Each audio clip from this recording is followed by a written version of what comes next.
वसंत जाधव उस्मानाबाद यांच्याकडून 251 रुपये आलेले आहेत देणगी। तसेच रामचंद्र गर्दे कचरेवाडी यांच्याकडून 51 रुपये आलेले आहेत। हरीश क्षीरसागर यांच्याकडून 101 रुपये आलेले आहेत। धन्यवाद धन्यवाद धन्यवाद। गुरु ब्रह्मा गुरु विष्णू गुरुदेव महेश्वरा गुरु साक्षात परब्रह्म तस्मै श्री गुरवे नमः।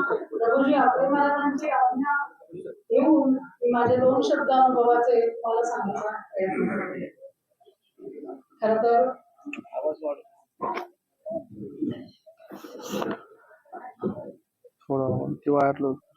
आपल्या संत तुकारामांनी सांगितल्याप्रमाणे जन्माचे ते मूळ पाहिले शोधून दुःखाशी कारण जन्म घ्यावा।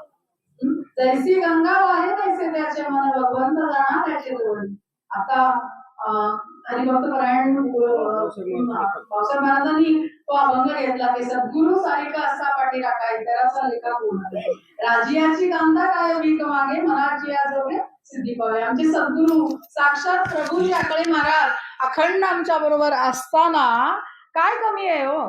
तुम्ही म्हणाल ते तुमची सेवा मात्र तेवढी मनापासून अगदी दृढ निश्चयाने ठरलेल्या दिवशी ठरलेल्या वेळी ते सांगतील त्याप्रमाणे परीक्षा आली तर परीक्षेत उत्तीर्ण होण्याची सुद्धा तयारी असायला पाहिजे। आणि हा अनुभव माझ्या बाबतीत दरवेळेस येत असतो आणि याही वेळेस आला। अगदी उद्या दत्त जयंती आहे आणि आजच्या आदल्या दिवसापर्यंत मी येऊ शकणार नाही अशी परिस्थिती होती। मी समज मी माझा परिचय आधीच करून द्यायला पाहिजे होता, पण मी वैशाली श्रीपाद पोफळे, मी पुण्याहून आले, ज्ञानप्रबोधिनी शाळेमध्ये शिक्षिका आहे आणि मला गेली 4-5 वर्ष या सेवेमध्ये रुजू होण्याची संधी परमभाग्य असेल, पूर्वजन्मीचं सुकृत असेल, पण ती या निमित्ताने मला मिळालेली आहे। आणि खरं तर काल असं ठरत होतं की मी येऊ शकत नाही, पण प्रबळ इच्छाशक्ती होती येणार आहे आणि मी इथे मनाने तर केव्हाच आलेली होती। कारण जेव्हा कार्यक्रम सुरू झाला, सप्ताह सुरू झाला, पारायण सुरू झालं तेव्हा मी इथे होते। पण आमच्या सद्गुरूंनी सांगितलं की तुम्हाला यायची इच्छा आहे ना, तुम्ही याल।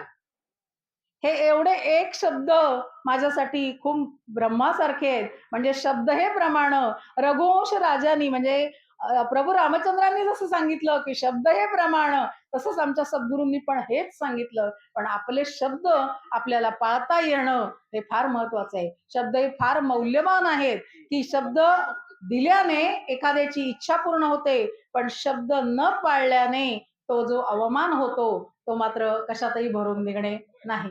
तर आता काय म्हणायचं बरं, काय सांगायचं? खरं तर मला या आता हे जे दत्त जयंतीचं औचित्य आहे की एवढ्या अनेक वर्षानंतर 823 वर्षानंतर असा योग आलाय की आज मार्गशीर्ष महिना आहे, गुरुवार आहे आणि शिवाय दत्त पौर्णिमा दत्त जयंती पण आहे। आणि या निमित्ताने हा सगळा सोहळा आपण सगळे अनुभवतो आहोत। आनंदाने भजन गायन अभंग नामस्मरण हे सगळं करत आहोत, पण यातला जो आनंद आहे तो अतिशय परमानंद आहे। त्यामुळं आनंदाने काय म्हणावं काय नको म्हणावं असं बऱ्याच गोष्टी माझ्या समोर आहेत। पण खरं तर सगळ्या आनंदामध्ये मी जशी प्रभूजी आकळी महाराजांच्या नामस्मरणाने तल्लीन झाले की नामस्मरणामध्ये बुडून गेले असे वाल्या कोळ्याचे वाल्मिकी ऋषी झालेले आपल्याला रामायणामध्ये माहिती आहे। म्हणजे नामाचं महत्व काय आहे की नाम घेतल्याने त्या वाल्याला राम नाम तोंडात घेणं सुद्धा कठीण झालं होतं। तो इतका पापी होता की तो मरा मरा त्यांच्या गुरुनी सांगितलं तू राम नामाचं जप घेत नाहीस तर मरा मरा।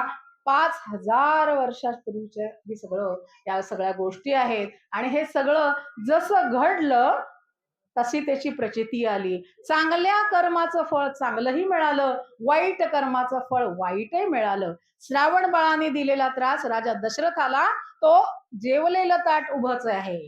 ते रामायणात घडून गेलेल्या या सगळ्या गोष्टी आहेत। त्यामुळे प्रभूजी आकळे महाराज असं सांगतात की आपण कर्म करताना चांगलं मोकळ्या मनाने निश्चय निष्काम कर्मयोग करा, जसं गीतेत सांगितलेलं आहे तुम्हाला। परवाच काही दिवसापूर्वी गीता जयंती झाली आणि श्रीकृष्णाने अर्जुनाला कुरुक्षेत्रावर जी गीता सांगितली आहे तर ती काय सांगितली आहे, माझे हे सगळे गुरुजन आहेत, बंधू आहेत, भावंड आहेत, मी यांना कसा मारू, कसा युद्ध करू?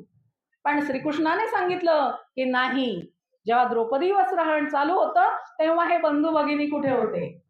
असं जेव्हा उत्तर दिलं तेव्हा अर्जुनाला सांगितलं की श्वास घेणं सुद्धा तुझं कर्म आहे, तुला ते सुद्धा चुकणार नाही. त्यामुळे ते सगळं समजावून सांगताना 700 श्लोकांची संपूर्ण गीता, पहिला अध्याय ते शेवटच्या अध्यायापर्यंत, यत्र योगेश्वर कृष्णो यत्र पार्थो धनुर्धरहा तत्र श्री विजयी, म्हणजे ज्याच्या बाजूने श्रीकृष्ण भगवान आहे, ज्याच्या बाजूने आमचे प्रभूजी आकळी महाराज आहेत, आकळे महाराजांचा कायम स्वरूपी माझं संपूर्ण घर, म्हणजे सुरुवातीला देवावर विश्वास आहे का नाही, आस्तिक आहे की नाही, की देव आहेच की नाही, हे कलियुग आहे. या कलियुगात आपण कोणावर विश्वास ठेवायचा?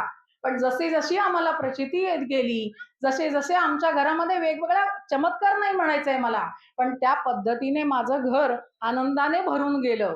म्हणून मला या सगळ्या आनंदात माझ्या की जय सद्गुरू प्रभू आकळेजी महाराज की जय. दत्त गुरुदेव दत्त. यानंतर बिराप्पा आडलिंगे यांनी आपला अनुभव आलेला 2 शब्द व्यक्त करायचे. बिराप्पा आडलिंगे यांना त्यांना काय झालेलं आहे की काय अभ्यास करायची गरज नाही. ठीक आहे.